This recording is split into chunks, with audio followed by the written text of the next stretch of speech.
আসসালামু আলাইকুম প্রিয় দর্শক, আপনারা সবাই কেমন আছেন? আশা করি ভালো আছেন। আলহামদুলিল্লাহ আমিও ভালো আছি। ভিলেজ লাইফ ওয়ার্ল্ড চ্যানেলে আপনাদের স্বাগত। আবারও আমি একটি পুরাতন রেসিপি নিয়ে চলে আসলাম আপনাদের মাঝে। এই আনাজে কচুর অনেক বেশ কয়েকটা রেসিপি দেওয়া আছে। আজকে আবারও আমি রান্না করব। তো ঠিক আছে, আপনারা তাই আমার আনাজে কাটতে এসছি। তাই এখন আমি কেটে দিচ্ছি আনাজে।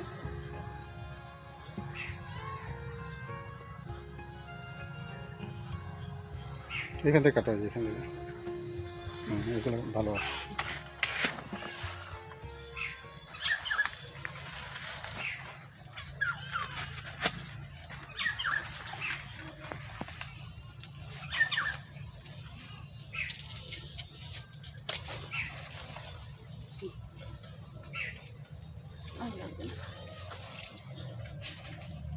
যেভাবে কাটা হয়ে গেছে, আমি এগুলোর পাতাগুলো সরিয়ে নেব।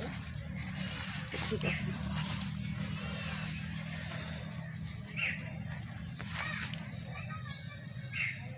পুরো এখানে আমি কচু দিছি। আজকে বললাম একটু আলাদাভাবে রান্না করব, তো এই যে কচু সিদ্ধ দিছি। এখন আমি এগুলো পাতাগুলো দেব। কচুর সঙ্গে এই পাতা দিবেন। এটাকে কেউ আনাজি কচু বলে, কেউ মৌলভি কচু বলে, কেউ মিষ্টি কচু বলে। আপনাদের এলাকায় কিভাবে কি কোন নামে বলেন অবশ্যই জানিয়ে দেবেন আমাদের কমেন্টের মাধ্যমে।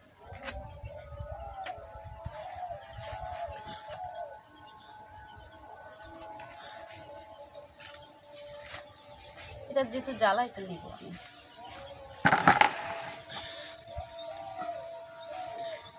এই যে আপনার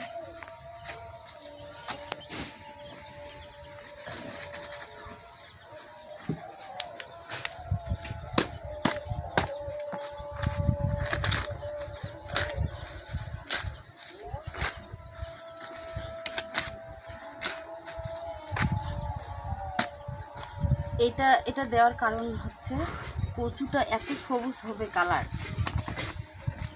সাধারণত কচু এককভাবে রান্না করলে এতটা কালার হয় না, কিন্তু যখনই এই পাতাটা অ্যাড করে দেবেন কচুর কালারটা খুবই সুন্দর এবং স্বাদটা একটু হলেও আলাদা লাগে।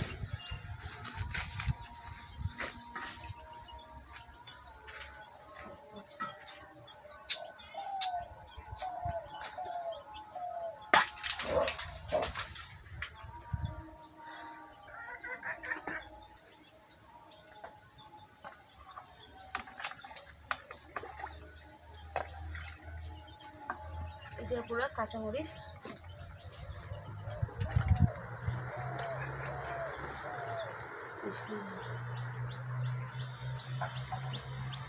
এই যে লবণ,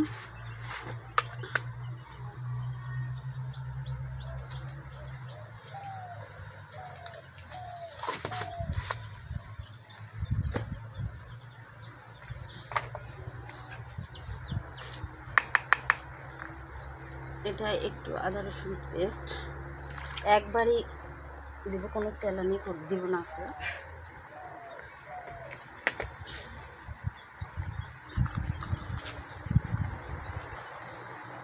একটু গোটা জিরা,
ঢেকে দিলাম।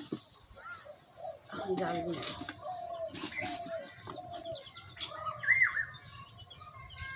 এই যে কচুর এই অবস্থা।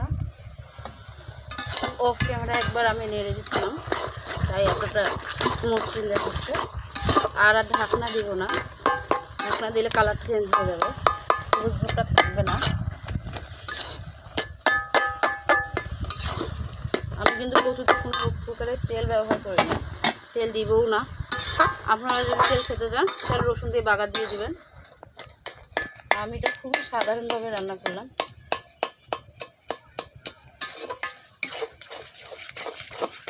তেল ছাড়া নাকি? একটুকু তেল দিইনি।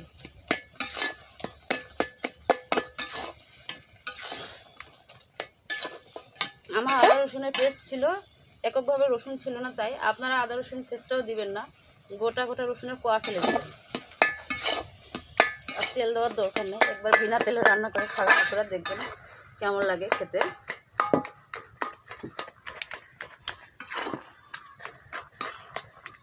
গ্রামের মনে করেন এক গরিবের একমাত্র সম্বল এটা কচু, আর হইল কি আলু হেলেঞ্চা শাক। হেলেঞ্চা শাক, এটা তেল ছাড়াও রান্না হয়।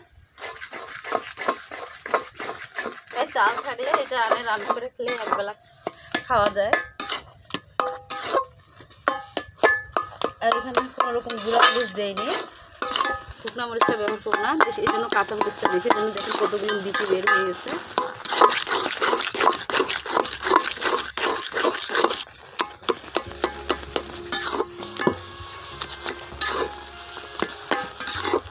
এটা আরেকভাবে খাওয়া যায়, আপনারা যখন খাবেন এইভাবে রান্না করলে আরেকভাবে আপনারা নিতে পারেন, আরও স্বাদটা বাড়ে যাবে দ্বিগুণ। শুকনো মরিচের গুঁড়ো করে পেঁয়াজ, কাঁচা পেঁয়াজ মাখানো করে সরষার বেশি সরষার তেল দিয়ে সেখানে একটু যতটুকু খাবেন ততটুকু নিয়ে মাখে খাবেন, আরও টেস্ট লাগবে।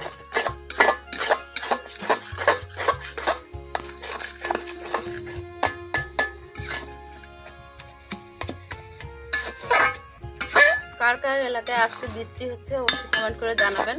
আমাদের এখানে অনেক মেঘ গুড়মুড় করতেছে, মনে হয় যেন মেঘটা ভাঙে আসবে, তাই না? কিন্তু কি সুন্দর রৌদ্র উঠেছে, শুধু মেঘ প্রচুর ডাকতেছে।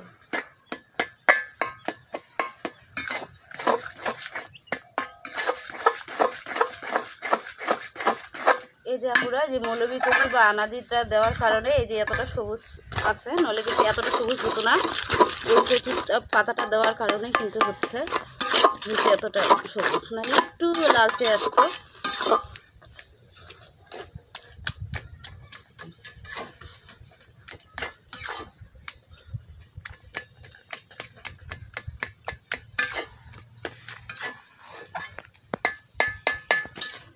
আর শাকের বেলায় একবারই ঢাকনা দিয়ে একবারে তুলে নেবেন, দেওয়ার পরে আর মোটেও ঢাকনা দিবেন না, তাহলে সবুজ ভাবটা থাকেই যাবে।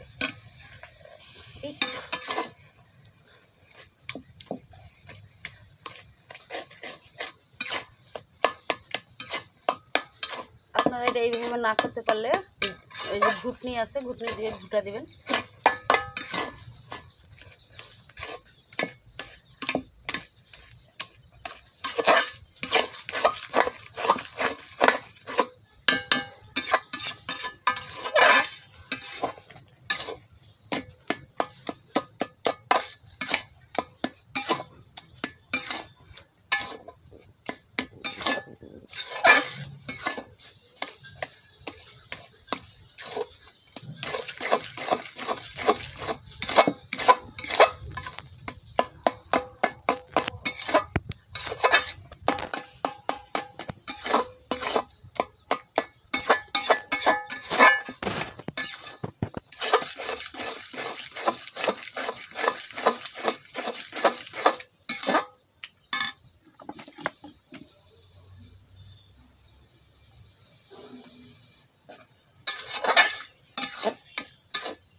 আপুরা ফাইনালি রান্না হয়ে গেছে আমার। এই যে